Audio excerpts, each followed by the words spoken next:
appeared before the Congressional Committee to tell what I knew of activities which might lead to an attempt to set up a fascist dictatorship. The potential for the disastrous rise of misplaced power exists and will persist. The very word secrecy is repugnant in a free and open society. And we are, as a people, inherently and historically opposed to secret societies, to secret oaths, and to secret proceedings.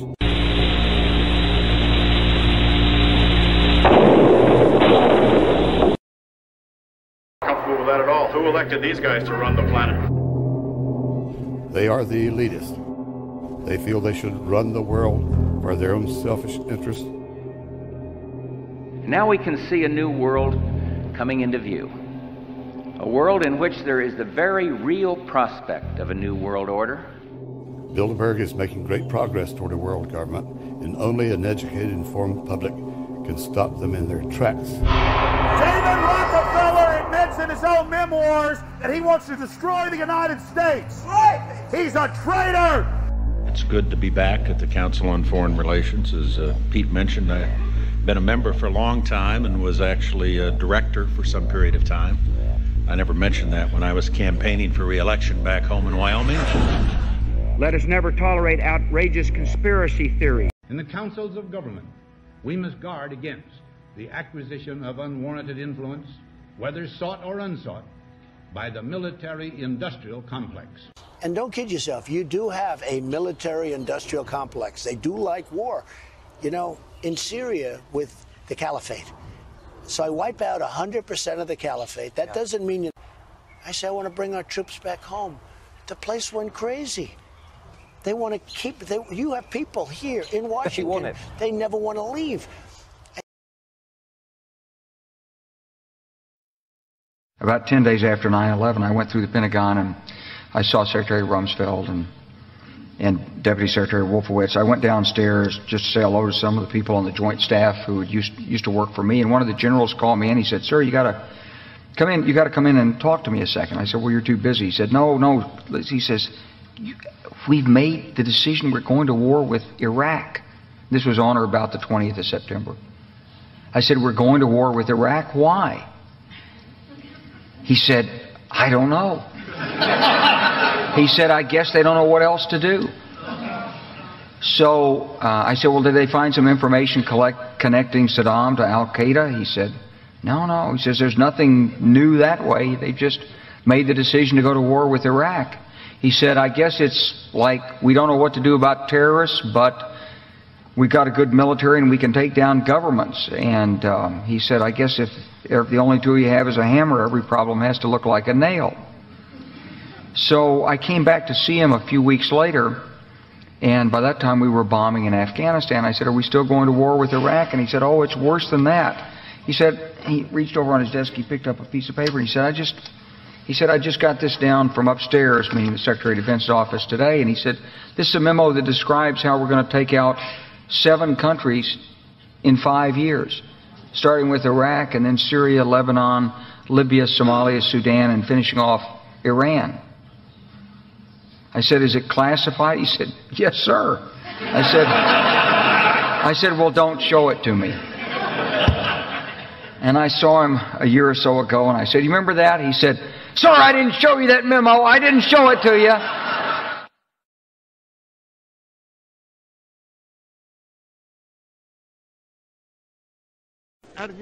A sense of anticipation in the General Assembly chamber and a warm reception for Barack Obama as he walks to the podium, his wife seated among the heads of state and dignitaries. The time has come for the world to move in a new direction. At this hour, we must embrace a new era of engagement based on mutual interest and mutual respect, and our work must begin now. And the President outlined his vision of a new world order in which the U.S. would participate fully, one rooted on 4 basic principles: non-proliferation and disarmament, these are opening stages, the promotion of peace and security, the preservation of our planet, and a global economy that advances opportunity for all people. To help with intelligence and logistics, to the deployment of combat units. Every nation in this coalition has chosen to bear the duty and share the honor of serving in our common defense. To all the men and women of the United States Armed Forces now in the Middle East, the peace of a troubled world and the hopes of an oppressed people now depend on you. That trust is well placed. The enemies you confront will come to know your skill and bravery. The people you liberate will witness the honorable and decent spirit of the American military. In this conflict, America faces an enemy who has no regard for conventions of war or rules of morality. Saddam Hussein has placed Iraqi troops and equipment in civilian areas, attempting to use innocent men, women, and children as shields for his own military, a final atrocity against his people.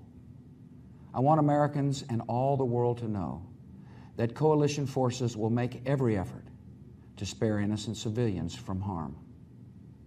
A campaign on the harsh terrain of a nation as large as California could be longer and more difficult than some predict. And helping Iraqis achieve a united, stable, and free country will require our sustained commitment. We come to Iraq with respect for its citizens, for their great civilization, and for the religious faiths they practice. We have no ambition in Iraq except to remove a threat and restore control of that country to its own people. I know that the families of our military are praying that all those who serve will return safely and soon. Millions of Americans are praying with you for the safety of your loved ones and for the protection of the innocent. For your sacrifice, you have the gratitude and respect of the American people. And you can know that our forces will be coming home as soon as their work is done. Our nation enters this conflict reluctantly, yet our purpose is sure. The people of the United States and our friends and allies will not live at the mercy of an outlaw regime that threatens the peace with weapons of mass murder. We will meet that threat now with our Army, Air Force, Navy, Coast Guard, and Marines, so that we do not have to meet it later with armies of firefighters and police and doctors on the streets of our cities. Now that conflict has come, the only way to limit its duration is to apply decisive force. And I assure you, this will not be a campaign of half measures, and we will accept no outcome but victory. My fellow citizens, the dangers to our country and the world will be overcome. We will pass through this time of peril and carry on the work of peace. We will defend our freedom. We will bring freedom to others, and we will prevail. May God bless our country and all who defend her.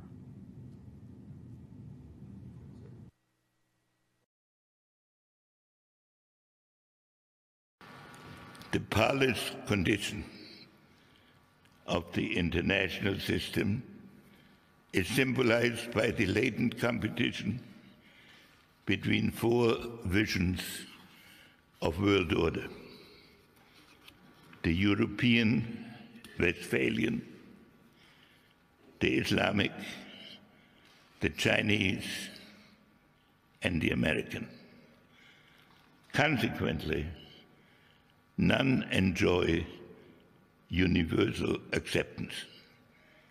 Each model is tempted to maneuver for regional or global advantage. A struggle between regions could be even more destructive than the struggle between nations has been. By the same token, four scenarios emerge as possible catalysts of large-scale conflagration and as subjects for the quest for peace. First, a deterioration of Sino-American relations, whereby the two countries tumble into the so-called Thucydides trap, which history has said for every incumbent power and the rising power challenging it. Second, a breakdown of relations between Russia and the West, growing out of the paradox of mutual incomprehension between parallel cultures.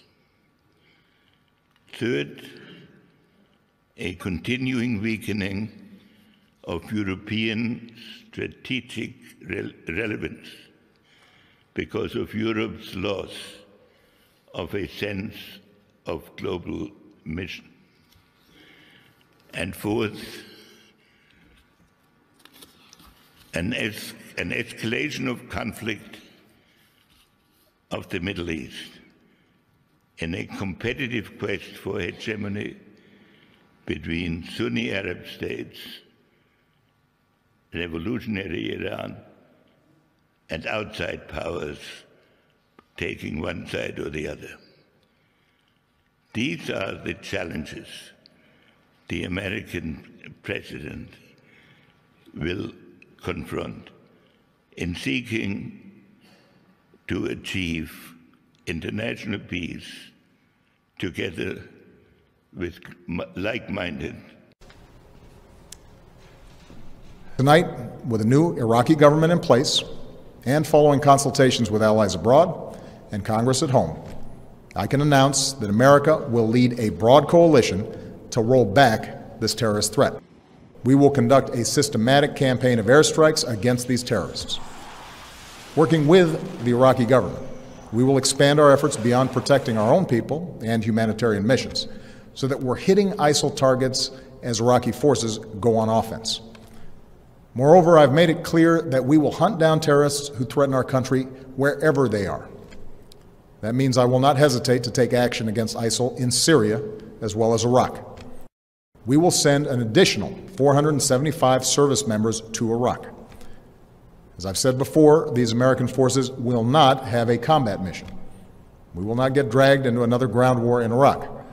But they are needed to support Iraqi and Kurdish forces with training, intelligence, and equipment. When Israel launched its counterattack against Hezbollah in Lebanon during the summer of 2006, I was in South Africa at the time, a place that is not particularly friendly to Israel at the time.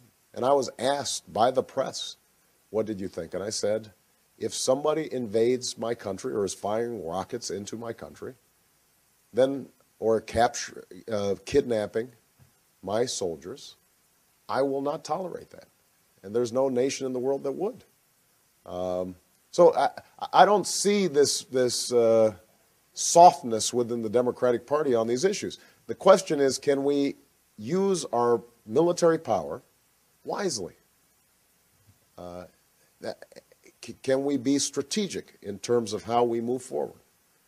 And I think that is profoundly in the interests of Israel and in the interests of U.S. security. Look, Charlie, every single day I make decisions, sure. And you are working with probabilities. So in Libya, we did take out a dictator who was threatening his own people.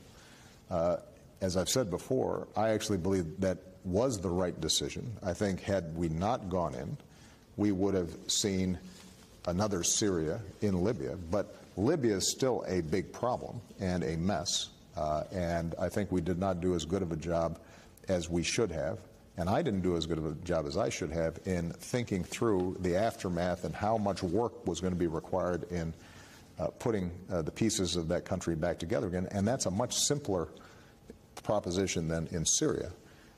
But nothing that's happened over the last several years leads me to believe that had I authorized some additional arms to the Free Syrian Army. That's incremental, is it not?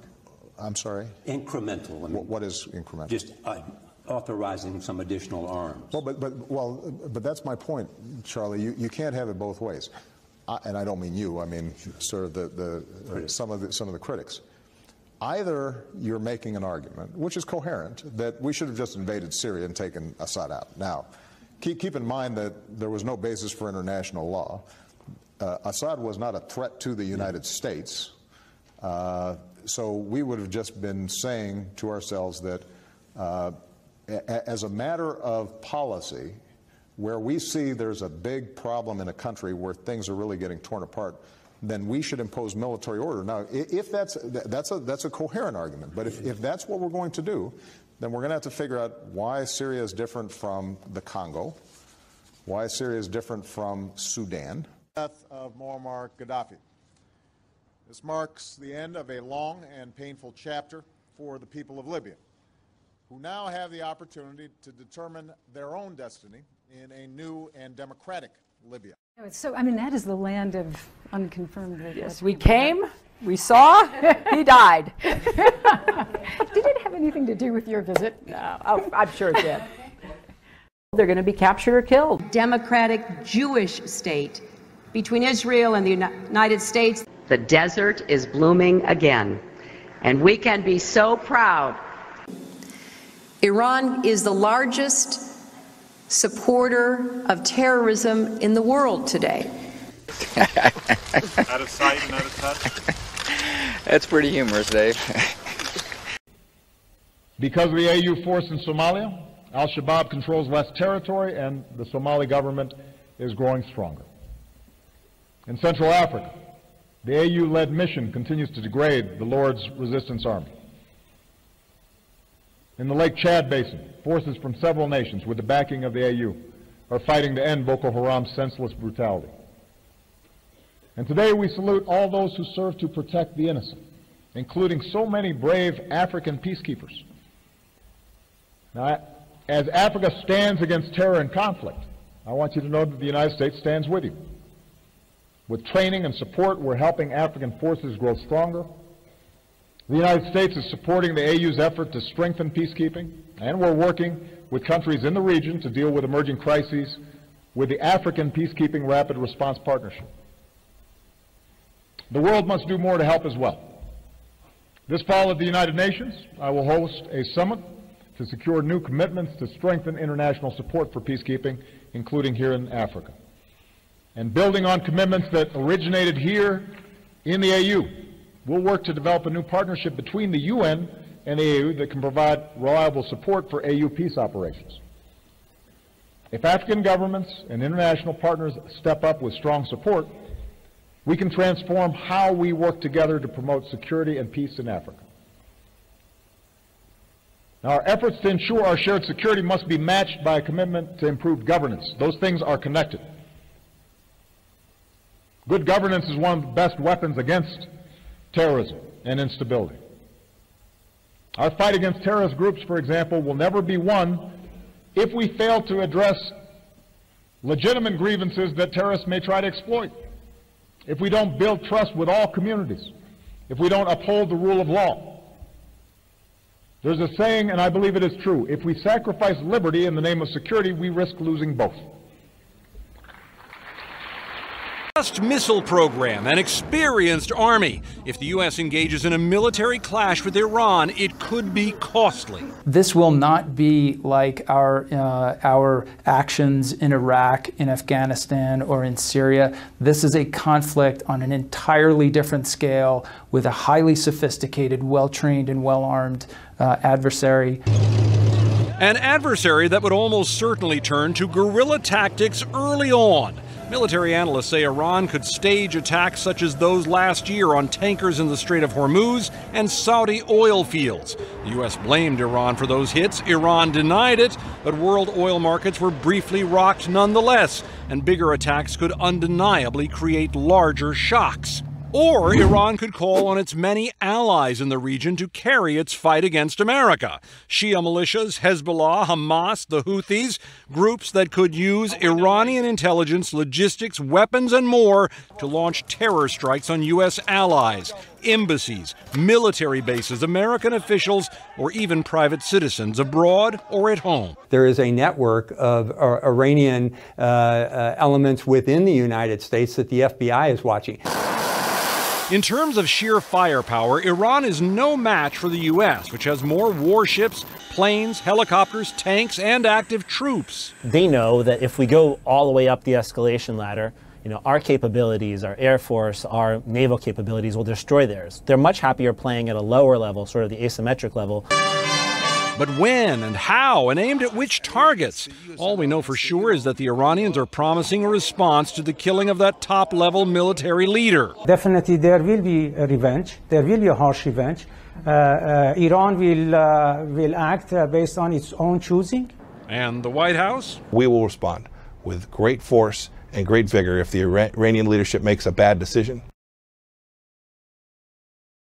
In recent weeks, rising violence and fighting have taken the lives of innocent civilians, men, women, and children. Heated rhetoric on both sides has raised the risk of war. So today I want to speak directly to you, the people of Sudan and South Sudan. In your lives, you've endured extraordinary hardship. You carry in your hearts the memory of family and friends you've lost. But in recent years, against great odds, you've made remarkable progress toward breaking the violent cycles of the past, toward building a future of peace and greater prosperity. Now all that progress is at risk of unraveling. So my message to you today is simple. It doesn't have to be this way. Conflict is not inevitable. You still have a choice. You still have a chance to avoid being dragged back into war, which only leads to one place: more suffering, more refugees, more death, more lost dreams for you and your children. We know what needs to happen. The government of Sudan must stop its military actions, including aerial bombardments. It must give aid workers the access they need to save lives. And it must end its support for armed groups inside the South. Likewise, the government of South Sudan must end its support for armed groups inside Sudan, and it must cease its military actions across the border. The presidents of Sudan and South Sudan must have the courage to return to the table and negotiate and resolve these issues peacefully. And all those who are fighting, including in southern Kordofan and Blue Nile, must recognize there is no military solution. The only way to achieve real and lasting security is to resolve your differences through negotiation. In times of tension, it's easy to forget that your future is shared. You will never be at peace if your neighbor feels threatened. You will never see development and progress if your neighbor refuses to be your partner in trade and commerce. It's easier to start wars than to end them. And yes, peace is hard. But the forces of history, which sometimes seem so large, are not beyond our control. Your future belongs to you. It is in your hands. You have the power, the choice, to say what comes next, whether your children will live in war or peace. The choice is yours, and now is the time to choose peace. As I've said before, those who have the courage to walk the path of peace will not be alone. You will have a strong and steady partner in the United States of America. I'll leave it to you to speculate on how this whole race is going to go. I continue to believe Mr. Trump will not be president. I have never seen in my lifetime or in modern political history any presidential candidate trying to discredit the elections and the election process before votes have even taken place. It's unprecedented. It happens to be based on no facts. Every expert, regardless of political party, regardless of ideology, conservative or liberal, who has ever examined these issues in a serious way will tell you that instances of significant voter fraud are not to be found that, keep in mind, elections are run by state and local officials, which means that there are places like Florida, for example, where you've got a Republican governor who's a Republican appointees are going to be running and monitoring a whole bunch of these election sites. The notion that somehow if Mr. Trump loses Florida, it's because of those people that you have to watch out for, that is both irresponsible and, by the way, doesn't really show the kind of leadership and toughness that you'd want out of a president. If you start whining before the game's even over, if whenever things are going badly for you and you lose, you start blaming somebody else, then you don't have what it takes to be in this job. But the larger point that I want to emphasize here is that there is no serious person out there who would suggest somehow that you could even rig America's elections, in part because they're so decentralized and the numbers of votes involved. There's no evidence that that has happened in the past or that there are instances in which that will happen this time. And so I'd advise Mr. Trump to stop whining and go try to make his case to get votes. To quote James Freeman in the Wall Street Journal today, where in the world was Barack Obama? Good question. What did President Obama know about the spy inside the Trump campaign? What did then Attorney General Loretta Lynch know about it? Are we to believe that James Comey, James Clapper, John Brennan, did they do it off their own bat and never told their political masters anything about it? Really? You're supposed to believe that? The bottom line here is that top officials in the Obama team spied on a presidential campaign which they feared and did not like. You can call this person a spy or an informant. It doesn't really matter because that kind of surveillance is out of bounds. The FBI says it was done for national security reasons, defending the country, in which case, surely, President Obama was briefed on what was going on. It's time he was asked, what did you know and when did you know it? And if he was told about it, what did he do? Did he tell him to knock it off? This is America, don't do that? Or did he say, okay, what did you find out? Of course, very few people thought that Donald Trump would win. Hillary was supposed to be a shoo-in, and none of this would have come out. But Trump won, and now the backstory is coming out. It's really shocking. Entrenched Obama bureaucrats clearly tried to cover for Hillary and destabilize the new president. I don't think there's any precedent for the scale of this, and it's not over. We are entitled to know who authorized this attack on our democracy. Last point. This is breaking down on political lines, but the line is shifting. It is shifting in the president's favor. You don't hear Russia, Russia, Russia. You don't hear much about that these days. You hear Watergate. That harks back to the Nixon years when the president's team did spy on political opponents. Now we want to know if the same thing happened in 2016. And the question stands, where in the world was Barack Obama? Never happened. A thing like this has never happened before in the history of our country. And I hope a lot of people are going to pay a big price because they're dishonest, crooked people. They're scum. And I say it a lot. They're scum. The Obama administration, Justice Department was a disgrace. And they got caught. They got caught. Very dishonest people. But much more than dishonest. It's treason. It's spying. That one word. That's why they're after you, Mr. Attorney General. 15 months ago, April 10th, 2019, in a Senate hearing, you said this sentence, quote, I think spying on a political campaign is a big deal. Spying on a political campaign is a big deal. It sure is. And since that day, when you had the courage to state the truth, they attack you. They've been attacking you ever since, every day, every week, for simply stating the truth that the Obama-Biden administration spied on the Trump campaign. 1 year ago, New York Times headline said this, 1 year ago, quote, FBI sent investigator posing as assistant to meet with Trump aide in 2016. The FBI sent a young lady who used the name Azra Turk to meet Papadopoulos in September of 2016. They sent someone pretending to be someone else to meet a person associated with the Trump campaign. You know what they call that? You know what they call that? Spying. 1 month later, October 2016, they used the dossier to spy on Carter Page. The salacious, unverified dossier, Jim Comey's words, not mine. They took it to the FISA court, didn't tell the courts that the Clintons paid for it, didn't tell the court that the guy who wrote the document, Christopher Steele, had already communicated to the Justice Department that he was, quote, desperate to stop Trump from getting elected. And guess what? There were 15 more lies that they told the court. 17 in total. They're outlined by the Inspector General, each and every one of them in his 400-page report. But guess what? Chairman Nadler refuses to allow Mr. Horowitz to come here and testify and answer our questions about the 17 lies the Obama-Biden administration told to the secret court.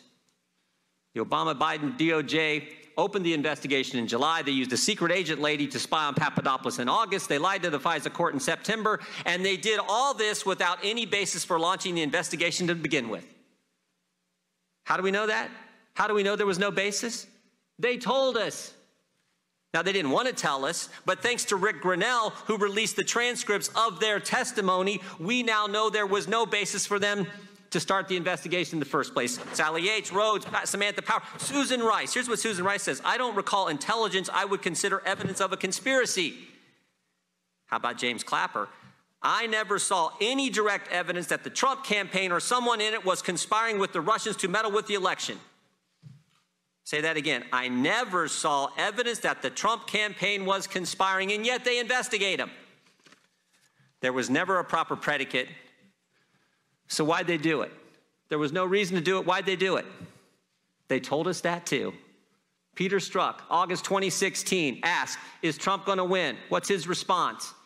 Remember, this is Peter Strzok. This is the guy who ran the investigation. No, he's not. We'll stop it. August, Peter Strzok says we'll stop Trump. September, they spy on Papadopoulos. October, they use the fake dossier to lie to the court. But guess what happens in November? Guess what happens in November? November 8th, 2016, the American people get in their way. 63 million of them to be exact. Now everything changes. Now the real focus is, wow, wait a minute, we didn't stop him. He won. Now what do they have to do? They have to do the cover-up. To the world. Clearly, I consider the Trump administration a danger to the world, but I regard it as a purely temporary phenomenon that will disappear in 2020 or even sooner. I give President Trump credit for motivating his core supporters brilliantly, but for every core supporter, he has created a greater number of core opponents who are equally strongly motivated. In 1943, the following directive was issued from party headquarters to all communists in the United States. It read, when certain obstructionists become too irritating, label them after suitable buildups as fascist or Nazi or anti-Semitic, and use the prestige of anti-fascist and tolerance organizations to discredit them. In the public mind, constantly associate those who oppose us with those names which already have a bad smell. The association will, after enough repetition, become fact in the public mind. Welcome back to The Lead, the National Lead now. By most accounts, almost all of the people protesting against the hateful bigots, the Nazis and Klansmen in Charlottesville, were peaceful, but not all of them. In their midst was a sometimes very violent group of protesters that call themselves Antifa, known to not only clash with bigots, but also sometimes with police and occasionally storefronts. At least 2 journalists in Virginia were assaulted by violent counter-protesters over the weekend, including this cameraman from the Richmond CBS affiliate. CNN's Sarah Ganim now takes us inside Antifa and shows us this group like you've never seen it before. It's 6 a.m. in Portland, Oregon, and we're headed to a bar with blacked out windows. They wanted to meet us really early in the morning because they're concerned about a lot of people being around. We are meeting members of the Rose City Antifa, short for anti-fascist. This group's main goal is to disrupt neo-Nazis and white supremacists, but also take on government and capitalism. Antifa is any group that's willing to stand up against fascists by any means necessary. By any means necessary, they say, can mean outing a white nationalist at their work or to their neighbors. Or, as we've seen recently, violence, fires, property damage, hand-to-hand combat at protests across the country. Explain to me the reasoning behind fighting. You have to make it so unpalatable to be doing white supremacist organizing that they no longer want to do that. And historically, that's what's worked. You have to put your body in the way, and you have to make it speak in a language that they understand, and sometimes that is violence. There's no firm number on how many Antifa activists there are in the U.S. because there isn't any one organization. Most are local groups that recruit and communicate through social media. But experts who track these organizations say their membership is growing in response to the rise of white national groups and the election of President Donald Trump. Violence and property destruction led to more than 200 arrests in Washington, D.C. on Inauguration Day. Prosecutors say they were wearing masks covered head to toe in black, a tactic the Antifa call black bloc. People dress in black bloc for a few things. One, Scott Crow has been leading anarchist and militant leftist groups for decades. so people put on the masks so that we can all become anonymous. And then therefore we are able to move more freely and do what we need to do, whether it is illegal or not. So some people will push back on that and say that the black bloc is to keep people from being identified and arrested when they break the law, when they commit crimes. Damn right. It's a good way to avoid the ramifications of law enforcement. We saw that firsthand at a May Day protest in New York City. We cover our face because the Nazis will try to find out who we are. And that is a very bad thing because they harass people. When they organize, they kill people, they hurt people, they fight people. And we're the ones who are fighting back. They are the second coming of Hitler. Police in Berkeley told us they haven't seen this kind of destruction since the 1960s. Law enforcement in other cities are dealing with similar situations, like in Portland, Oregon, where Antifa have been involved in at least 10 protests ending in violence, according to police. And it's wearing on the community. It is new. It's like this rumble mentality of, I'm going to bring my friends, you bring your friends, and we're going to fight it out in the park. It's not something we've seen here. It's not good for the city. People are just frustrated by it. It's affecting their livability. It's affecting their business. Has it become more violent? It happens quicker. The fire starting that we saw on May Day is something we haven't really seen much of in the past. The running through the street, breaking windows and everything in sight. We haven't seen it as consistently as we've seen it in the last 8 months. But it's the violence that's gotten them attention, directly confronting groups that preach white nationalist rhetoric, like on Inauguration Day, when white nationalist Richard Spencer was punched in the face. And it was the Antifa movement that caused Berkeley to cancel speeches by extreme right provocateurs like Milo Yiannopoulos. If there are the more hardcore elements, the white supremacists and neo-Nazis that go to these rallies that are itching for a fight, we're there to say, we'll stand in your way. The thing is, Jake, that experts who I've talked to say that the Antifa violence may end up actually hurting their cause. Across the country, people who are dressing in black bloc are getting arrested. Authorities are taking this seriously, but that's not stopping them at all. They have been telling me that they believe that this tactic is working. Now, one of the interesting things that I found in doing this reporting, what's really surprised me, is that we found that a lot of these new Antifa members, they're young people, disenfranchised young people who felt that they were let down by both parties after the election, and this is where they ended up. Jake? Thank you for taking the time to be here. The subject matter itself is revolution. We're going to examine in quite a bit of detail the communist theory and practice of revolution, particularly as applied to the United States. Now, this will not be something dreamed up out of thin air. This will be the strategy as taught by them and advocated by them in their own manuals, in their textbooks, and in their schools. The communist program for revolution in America is divided into two phases. violent and nonviolent.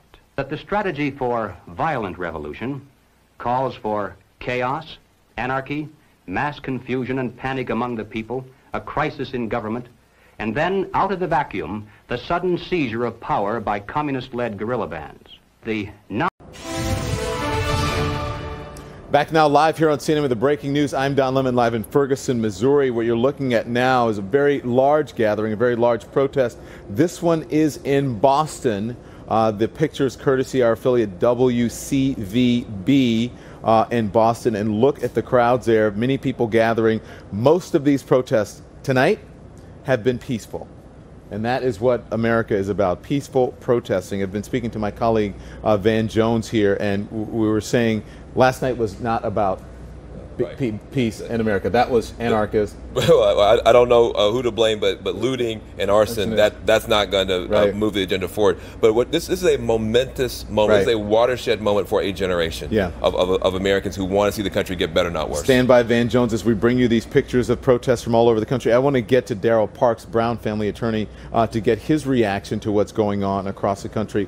Mr. Parks, you know, Leslie McSpadden and Michael Brown Sr. have really been pleading with everyone, protesters here in Ferguson, all across the country, that they be peaceful, and these are the kinds of protests that they would want. Also this morning, a show of force is expected in Chicago today, where city leaders are getting ready for a day of planned peaceful protests that could shut down one of the busiest expressways in the country. Officials want to avoid a repeat of what happened last week when a group of looters went on a rampage in Chicago's downtown. NBC's Kathy Park is there this morning. Kathy, good morning. Hey, Peter, good morning to you. Here along Michigan Avenue, the Magnificent Mile, this is what you see. Several stores are still boarded up after that widespread looting, and in some cases, this is a second round of looting in just 3 months. And to make sure that this doesn't happen again, 1,000 officers will be here in the downtown area this weekend, ready to respond if needed. This morning, Chicago on edge. Thousands of Black Lives Matter demonstrators expected later today, marching to shut down a major expressway. The police cannot find a way. They cannot figure out how to stop shooting black people, and that ain't right. That ain't right. Law enforcement is also stepping up patrols to prevent looters who left downtown in disarray just days ago. Mobs of people moved in, smashed storefronts, stole merchandise, and got away in vehicles parked nearby. I'm scared and very upset. I think it's very horrible that our government, the city government, is not protecting us. It tears me up when I hear from residents anywhere that they are afraid. Under growing pressure from residents, city leaders outlined a strategy to curb crime, including monitoring social media with the new task force and limiting movement when needed with concrete barriers and large trucks. Chicago does not, I repeat, does not belong to looters and thieves. Chicago belongs to the good people who work hard every day to earn an honest living. The recent uptick in violence was set off Sunday after a tense standoff with police and a 20-year-old man who allegedly shot at officers. Officials say the incident plus misinformation on social media spiraled into chaos downtown. Officers made more than 100 arrests, and at least 40 are now facing felony charges. It has to stop. It has to come from the highest level up top, but this has to stop. And as for that rally and march scheduled for later on this afternoon, right now it's still unclear how big the turnout will be, but organizers anticipate at least 2,000 people to attend. Guys, back to you. It'll be necessary for us to examine rather closely the communist position on what they describe as the Negro question. Now, basically summarized, the communist position on the Negro question is as follows. As early as 1928, the communists declared that the racial differences among our people constituted the weakest and most vulnerable point in our social fabric. By constantly probing and straining at this one spot, They calculated that eventually the cloth could be torn apart and that Americans could be divided, weakened, and perhaps even set against each other in open combat. They said in no unmistakable terms that the Negro people, because of their secondary social status and their predominant working class composition, offered greater revolutionary possibilities than any other cross-section of the population. To develop these possibilities, the communists proclaimed that the American Negro constituted a separate nation within a nation, a colony within the continental borders of the United States. The people of this nation were said to be oppressed and exploited by colonialist, imperialist, racist America. Consequently, the Communist Party called for their liberation, their right to self-determination, to break away from the United States and to set up their own nation within our borders. Now, to bring this about, of course, force and violence must be used. A war of national liberation must... Now, if you missed the Antifa rally, sadly, that's not the only low light, because there are no highlights from this. That's not the only low light from it. That they also engaged in a rather interesting little chant, which, again, I'm going to tell you, embraces a large swath of the Democrat Party, even though these are radicals themselves. And I don't want to conflate the two too much, but the message here, although it may seem like it's coming from radicals, is really a larger message that's encompassing the Democrat Party in general. Play the chant about immigration. This one's even more disturbing.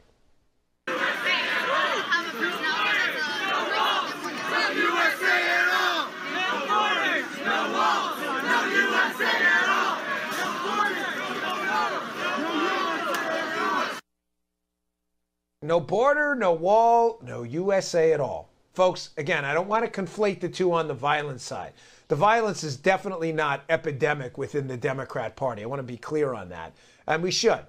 We shouldn't stereotype like they do to us. Unfortunately, it is becoming an epidemic amongst the far left. But this position, no border, no wall, basically no borders, and they say at one point no USA at all, this is not a fringe position anymore within the Democrat Party.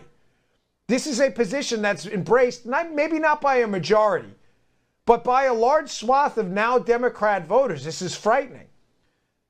I believe, by the way, this is an issue that's going to drive moderate Democrats in Pennsylvania, swing states like Wisconsin and Michigan out of the Democrat Party for good. This is who the far left component of the Democrat Party is. And unfortunately, they're pulling and pulling and pulling, and they're pulling the party further to the left of these insane positions like this. No border, no wall, no USA at all. Does that even make sense? I mean, if you even consider narco-terrorism, drug trafficking, terrorism, these are serious issues. There's a reason we have the border, folks. It's not just a suggestion. It's a necessity. It's not like a four-way stop sign. You know, I shouldn't even stop at the four-way stop sign. Every time I say that, I get myself into traffic trouble. Some DOT official will email the show. Stop at the four-way stop sign, please.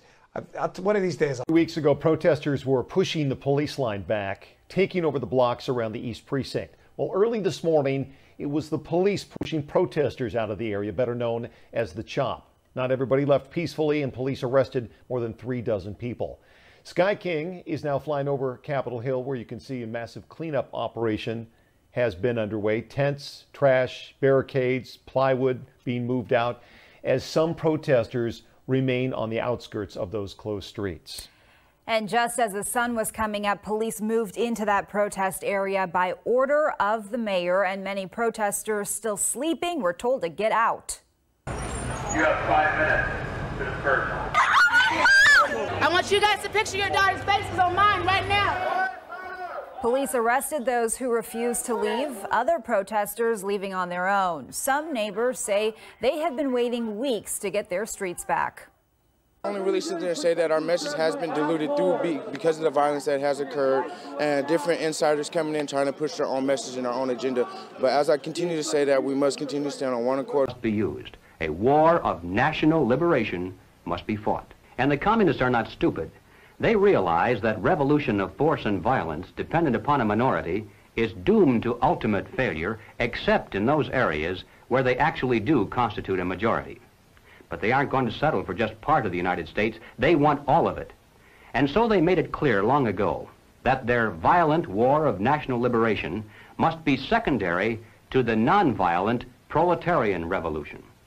To take the United States, all of the United States, it'll be necessary, they say, to involve white people as well as black, to create a broad coalition, a revolutionary link between the civil rights movement, organized labor, peace groups, student dissidents, and in general, to escalate the revolution in America from race war to class war.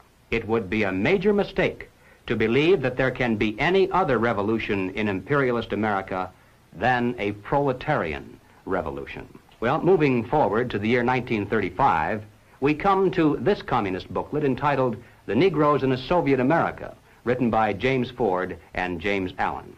And then finally, over in the next page, there's another subheading entitled The Proletarian Revolution.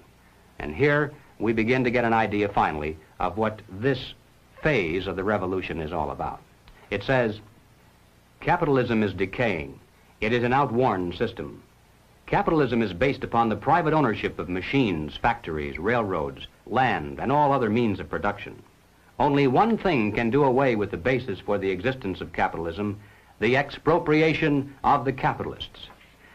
And by the way, I'm sure you realize that everyone here, by communist definition at least, is a capitalist. So you should feel good to know that there are those who are planning your expropriation someday. In order to expropriate the capitalists, the workers first need to discard the existing government machinery and to institute a working class government. Under this new workers' government, the building of socialism begins. Well, 1935 is a long time ago, and sometimes we hear it said that the communists have since abandoned this concept. But ladies and gentlemen, they cannot abandon it, for the simple reason that if they did so, they'd be abandoning the classic dual form of revolution dictated by Marxism-Leninism. They'd cease to be communists. To justify violence, they have to be able to claim that they're liberating people. And if people are to be liberated, then it's necessary to go through the motions, at least, of pretending that they have a right to form a nation of their own. And so the communist position on the Negro question today is no different than it was back in 1928. After having called for a separate nation, he then repeats the ever-important point that as important as the national liberation movement may be, it still must be secondary in importance to the nonviolent, peaceful transition to communism called the socialist revolution. But as far as the United States is concerned, you can be sure that it makes precious little difference. Both types of revolution are being used against us today. Both are enhanced by the presence of the other, and both lead to exactly the same destination. All right, let's move along now to the second conclusion. The strategy for violent revolution in America calls for chaos, anarchy, destruction, a crisis in government, mass confusion and panic among the people, and then out of the vacuum, the sudden seizure of power by communist-led guerrilla bands. Now, this is the kind of activity, the overthrow of government by force and violence, that most people think of when they speak about communist revolutions, so there's no need to belabor the point. But I'm going to take just a moment to show the extent to which the communists actually are planning to use this kind of revolution against the United States. Now, this is not so well known. Now, here is a book that I think ought to be in every home library. It's entitled Color, Communism, and Common Sense by Manning Johnson. Now, as you can see from his photograph, Manning Johnson was a Negro, and he was also a member of the Communist Party. He joined the party as a young man because he honestly believed that the communists were trying to improve the conditions of his people. He was a dedicated communist, and eventually he rose to one of the highest ranks. He was appointed to the National Negro Commission of the Communist Party, USA. But after many years, Manning Johnson finally came to the realization that the communists weren't the least bit interested in improving the conditions of the Negro people. He discovered that instead they were merely planning to use his people, and these are his words, to use them as cannon fodder in a bloody revolution to destroy America. And when he woke up to this, he dropped out of the party and devoted the rest of his life trying to alert his fellow citizens of all races to the true nature of the Communist Party as he knew it to be from the inside. If we are serious about rebuilding the American middle class, if we are serious about reinvigorating American democracy, we need to develop a political movement which, once again, is prepared to take on and defeat a ruling class whose greed is destroying our nation. So let me take this opportunity to define for you, simply and straightforwardly, what democratic socialism means to me. It means building on what Franklin Delano Roosevelt said when he fought for guaranteed economic rights for all Americans.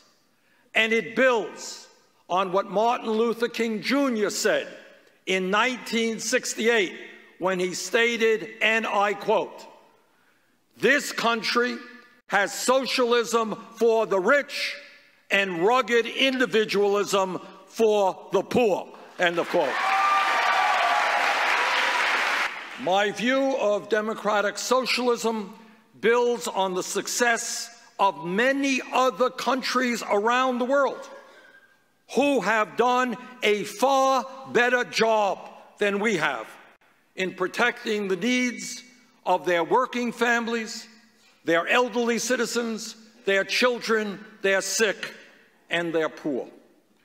Democratic socialism means that we must reform a political system which is corrupt, that we must create an economy that works for all, not just the very wealthy.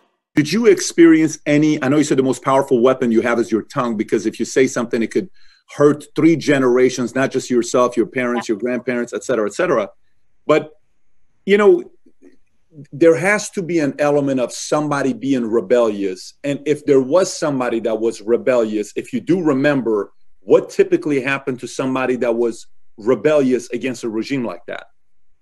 So, like in school, right? At school, I did go to school. I didn't learn about the revolution or democracy or none of that. Things that I learned is like how brave, like what kind of miracles our dear leader can do, and how bad the West, the democracy, the world was. And, you know, everything was brainwashing in school. Like even like learning math was like, there are 4 American bastards. You killed 2 of them. Then how many American bastards left to kill? As like 5, 6 years old, you say 2 American bastards. And the game that you play, we don't play with the Barbie dolls. We don't play some Legos. We play with tanks. We use mud and build tanks and say, the teacher is like, why did you build this tank? I was like, I built this tank because I want to kill our enemies and be loyal to our dear leader. And like we build this snowman in school, and we bring like hot boiling water and pour on top of the snowman, and that snowman we make like American monster, and we say, hey, American enemies are gone. So that's the education. So there was really no concept of being distant or being a rebellious, but I'm sure there was. That's why you constantly see these public executions and see this political prison camp. People in our neighborhoods disappear all the time. And we always have to go to see public, you know, trial and public execution. In North Korea, there's no such a thing called like concept of minor. Even you're like 5, 7 years old, if the school teachers say you have to go see public execution, when someone gets shot in front of your eyes, even kids have to go see the public execution. And so in that situation, I think in some other ways we were rebellious, like watching foreign DVDs, and that kills us. But people still risking their lives. Imagine like right now we are risking our life or watching some kind of movie. And in North Korea, people actually literally risking their lives to watch a movie from the free world. For those of us who have never visited North Korea, all we've seen is the videos. All we've seen is, We've read about it. We've seen articles about it. We've seen different things about it. What was it like for you growing up in North Korea? Yeah, so I think that was almost like the biggest challenge for me to talk about my experience being in North Korea is that sometimes I felt like it's even easier to explain about Mars or the moon to Americans than North Korea. Like North Korea is a country that has so many pieces, right? The life that Kim Jong-un, the dictator, has is absolutely different from the people's lives that I had and my friends had. So I think today I am only going to talk about the people who are not in that privileged, 1% class, but the majority of North Koreans, how they are actually surviving every day. I think it's just almost like unimaginable. Everyday life is a struggle. In North Korea, when I was growing up, there were even no words for depression.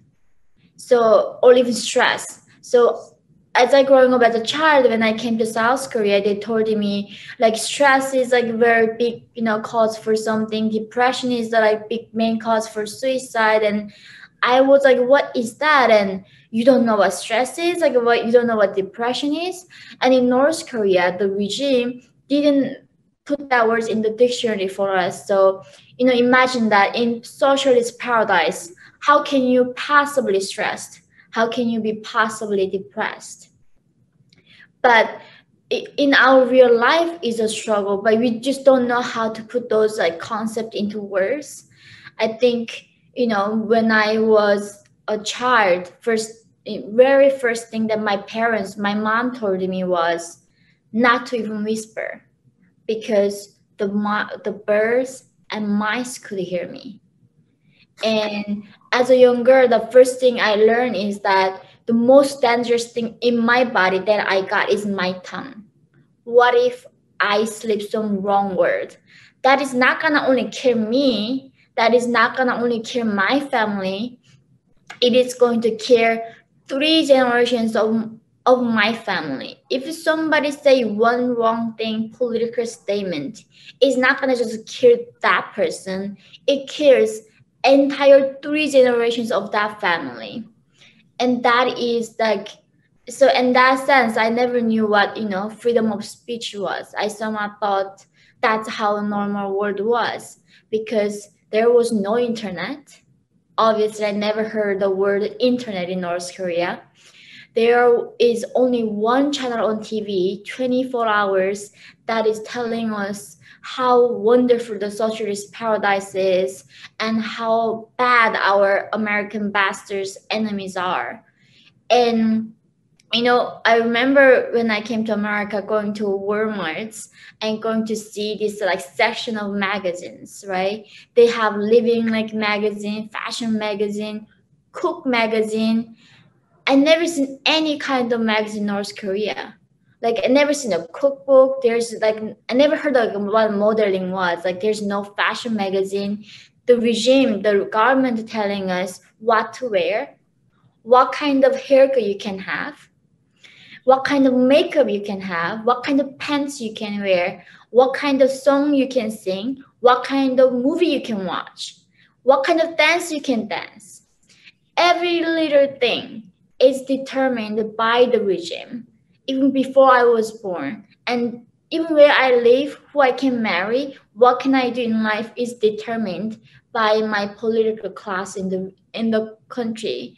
So telling Americans that, or the people who free people, like they think, like you choose what major you study, what clothes you wear, everything for them is so natural. But coming from North Korea, even picking up a pants was a struggle for me. Like how I choose among like 10 different pants they are selling, how do I choose like what I like?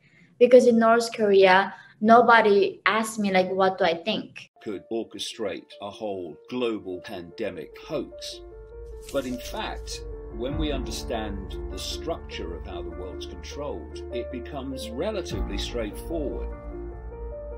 I've talked for decades about a global cult, what some call the 1%, a global web of interconnected strands of secret societies, semi-secret groups, and then in the public arena, government agencies. And all of these groups appear on the surface to be unconnected.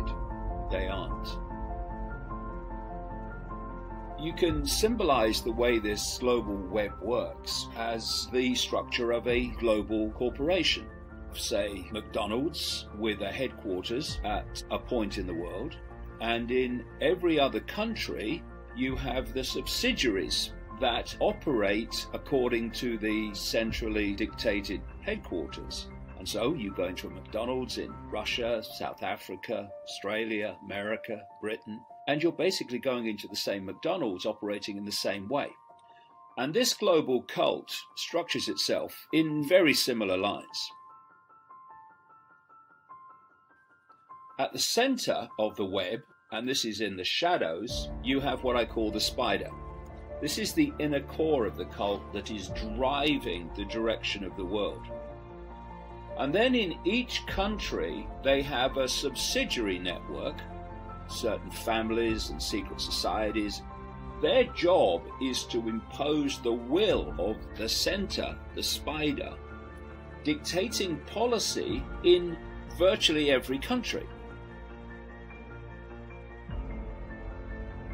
And in each of these subsidiary networks on a national level, you have the pyramids of government and politics, banking and finance, pyramids of media ownership, and the pyramids of the medical system.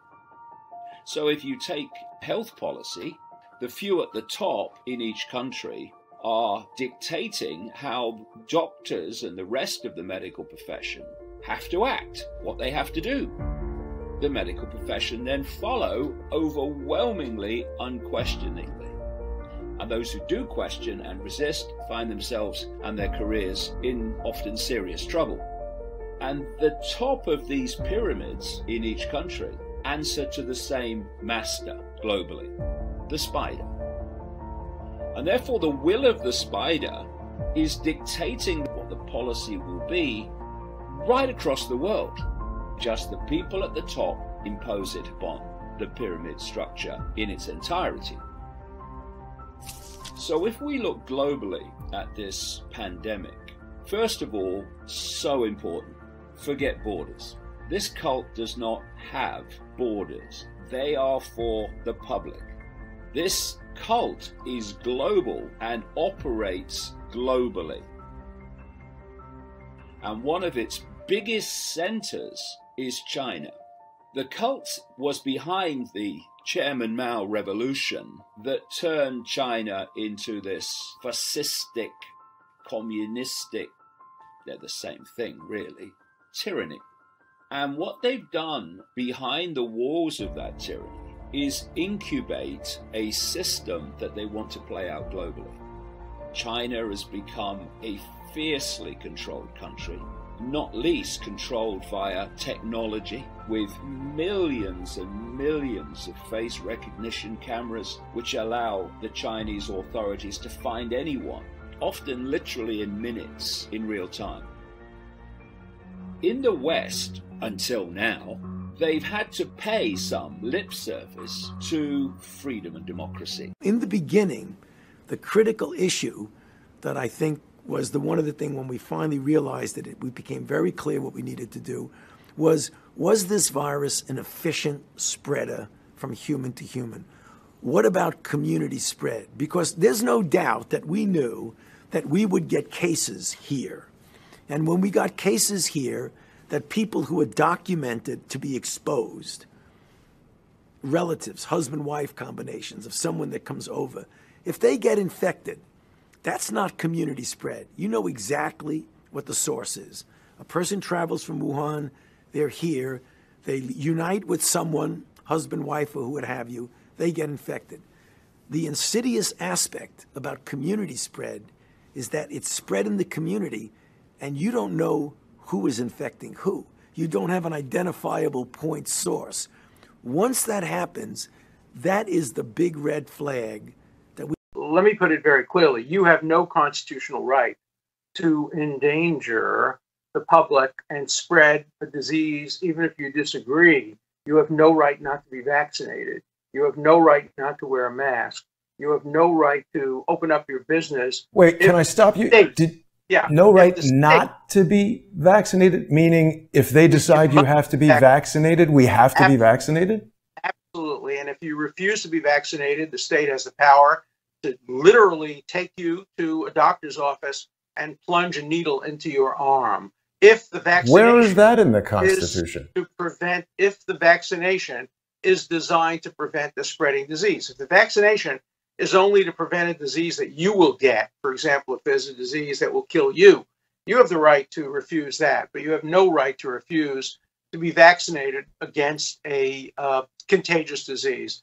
Public health, the police power of the Constitution, gives the state the power to compel that, and there are cases in the United States Supreme Court. New from the I-Team tonight, suspected drunk drivers in some metro counties are getting a rude surprise when they refuse a breathalyzer test. Yeah, instead of taking no for an answer, officers now obtain a search warrant to forcibly draw blood and get evidence for the case. The key word there, of course, forcibly. Fox 5 I-Team reporter Randy Travis here now with the video you have got to see. Randy, it is amazing. Everybody would agree that this is disturbing video, Russ and Lisa. Each year, drunk drivers kill more Americans than the wars in Iraq and Afghanistan combined. It is often a tragic, preventable crime that frustrates law enforcement. That's why some say what you're about to see in Gwinnett County is justified when a DUI suspect declines to cooperate. Are you serious? I've never been raped by a rat. This is so unnecessary. No! Excuse me, hold on. I never fought nobody. I didn't ever do nothing. What the hell is y'all doing? What they're doing at the Gwinnett County Jail is strapping down suspected drunk drivers to a gurney so a nurse can take their blood. Evidence that can be used against them later in court, even though the suspects refuse to give their consent. What country is this? What country is this? David Boyle is a former Gwinnett prosecutor, now defense attorney. Holding down and forcing someone to submit to this is really intrusive in terms of that level of invasive procedure into somebody's body is ridiculous for investigating a misdemeanor. Intrusive, certainly. Invasive, you bet. But legal, yes, say authorities, even though the law supposedly gives you a choice. All right, there is some glass wall that is preventing the Epstein story from being discussed properly. Everyone's interested in it. The questions are basic, and there's a guaranteed story to write. Simply ask the most basic questions of the officials involved and print whatever comes back. Whatever it is, there's no possibility of an uninteresting answer to the central questions. And yet, the central questions are not asked. And what are those central questions? The first one is very simple. You have to ask every government that might be involved, was Jeffrey Epstein known to be attached to any intelligence agency anywhere in the world? Then you have to ask, were his vile activities known to the intelligence agencies, and was there any kind of tacit approval or understanding, or is there a categorical denial that such techniques may never be used? Now, we have not recorded the no comments, or we don't discuss sources and methods. That's typical in these stories, where you should be able to say, can I at least get a statement that we would never condone activities to be used for intelligence gathering purposes? All right, the next question. Jeffrey Epstein was supposed to be a hedge fund manager of some kind, and he had extensive offices at a place called Villard House, the former Helmsley Palace. This trophy building is a place that I myself dropped off materials for Jeffrey Epstein to review in connection to a hedge fund matter. What I want to know is, where are the trading records from Villard House? It would be almost impossible to go back in time and fake trading records for a billion-dollar-plus hedge fund. And yet nobody seems to have ever recorded a trade with Jeffrey Epstein. We don't know where he did prime brokerage. There are no financial records that explain his fortune. Are those publicly available, or should those be publicly available? I don't even care about that. Where are the records? If there are no records, I mean, presumably this person paid taxes. Presumably this person had to make SEC filings. I don't know. But the key issue is, I don't think there was a hedge fund. When I met Jeffrey Epstein, which might have been something like 2002, before he was charged with sex crime violations in Florida, I did not believe that Jeffrey Epstein was a hedge fund manager. And I, in fact, called my wife at the time and I said, this man appears to be a construct. And she said, what do you mean by a construct? And I said, it's like they've hired an actor to play a hedge fund manager. But this person didn't behave like the super rich normally behave. He didn't behave like a hedge fund manager behaved. He didn't have any of the substance that you would normally associate with people of that class. I'm not saying he wasn't smart, but he was glib, and he lived essentially like he was Gatsby. I only met him once. It was probably for about an hour or so. But he was an absolutely terrifying person to encounter. It would be surprising to me if I was alone in that I immediately had the suspicion that I was looking at somebody who had been constructed rather than something that had organically arisen within the financial community. Further questions that need to be asked. Where was Ghislaine Maxwell's passport last cited? Assume that she has one or more passports, and assume that governments record when passports go through a border point. Okay. We should at least be able to ascertain where was the last point where her passports, or at least one of her passports, were officially seen. I don't know of anybody asking this question. Can we not call up Interpol? Is there no sense in which we can guess where she was last located? What was the last social event at which she was recorded? We don't seem to know anything about this person. Why are we not talking to Les Wexner? I don't understand why these people are not being interviewed or deposed. We have a very strange situation. And in all of these cases, a simple declaration of no comment would be a newsworthy story. I mean, I'm hopeful. I mean, investigative journalism does take time. I'm hopeful that there are. You've got to be kidding. I'm going to shut you down on this. It's been over 6 months. This doesn't take that long to get a no comment from the CIA. I'm not talking about the no comment. comment. I'm not talking about the no comment. My point was going to be, given the amount of interest in the Epstein story, there must be some investigative journalists working on it. I completely agree with your points about the no comments. Like that is not being. I'm sorry. It's not a question of some investigative journalist. We tripped over some enormous structure. We don't know what this structure was. Yeah. It doesn't make any sense. The fortune that I think I've seen referenced is something like $600 million. Who with $600 million would make these purchases? You know, multiple jet aircrafts, private islands, you know, a townhouse on 71st Street in Manhattan, a huge complex in the New Mexico desert, property in Paris. It would appear that most of this was intended for display. I mean, in other words, the behavior patterns of Jeffrey Epstein suggest an 11-figure fortune, maybe high 11-figure fortune.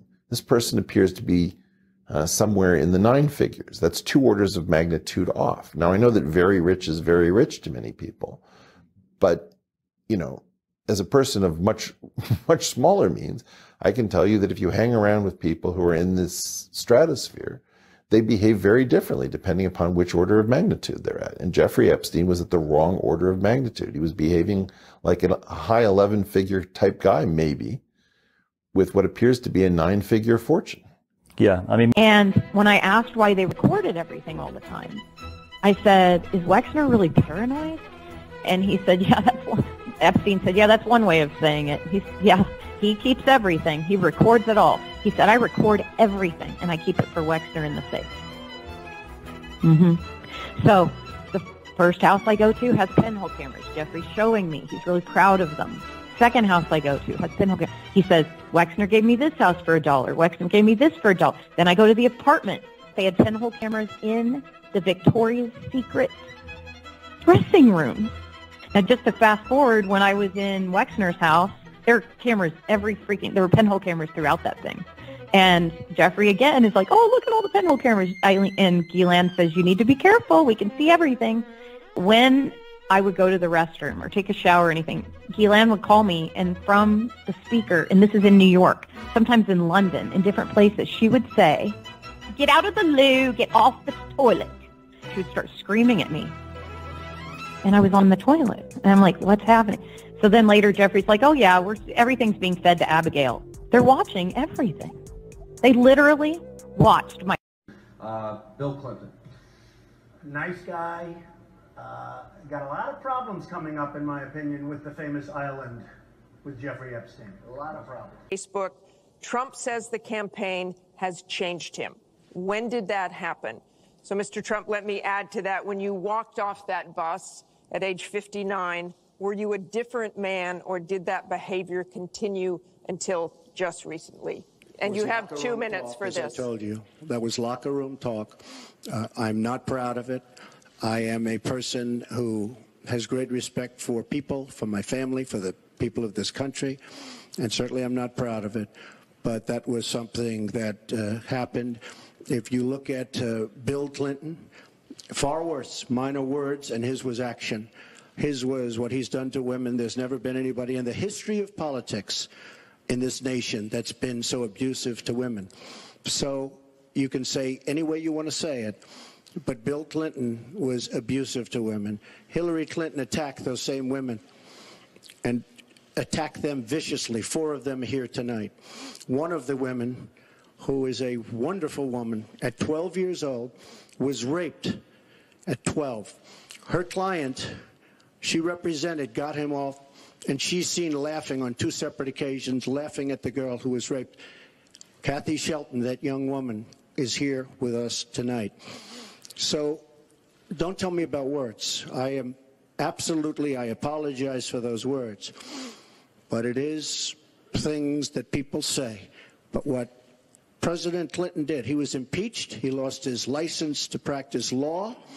He had to pay an $850,000 fine to one of the women, Paula Jones, who's also here tonight.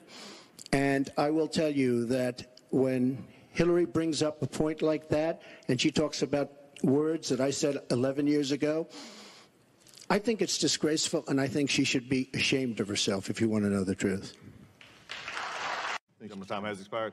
The gentleman from Maryland, Mr. Raskin, is recognized. Thank you, Mr. Chair. Welcome, and thank you for your testimony today. Do you know what frazzle drip is? I'm not aware of the specifics about it. I heard some references about it from my team over the past 24 hours. I just learned about it in the Washington Post this morning. There's an article with this headline, "A Platform for Free Speech That Extremists Routinely Exploit." And in it, the article explains that the recommendation engine for YouTube, which is owned by Google, correct? Yes, yeah. sir. The recommendation engine for YouTube recently suggested videos claiming that politicians, celebrities, and other elite figures were sexually abusing or consuming the remains of children, often in satanic rituals, according to watchdog group Algo Transparency. The claims echo and often cite the discredited Pizzagate conspiracy, which 2 years ago led to a man firing shots into a Northwest Washington, D.C. pizzeria in search of children he believed were being held as sex slaves by Democratic Party leaders. One recent variation on the theory, which began spreading on YouTube this spring, claimed that Democrat Hillary Clinton and her longtime aide Huma Abedin had sexually assaulted a girl and drank her blood, a conspiracy theory its proponents dubbed frazzle drip. Now, the article goes on to describe how this frazzle drip conspiracy is all over YouTube, and some of the frazzle drip clips purport to show grainy images of Clinton and Abedin committing crimes and speak of invoking the death penalty. One video, which has been viewed 77,000 times and remains online today, has a voiceover that says, "Will these children become the dessert at the conclusion of the meal?" So during the pandemic, the QAnon movement appears to be gaining a lot of followers. Can you talk about what you think about that and what you have to say to people who are following this movement right now? Well, I don't know much about the movement other than I understand they like me very much, which I appreciate. But I don't know much about the movement.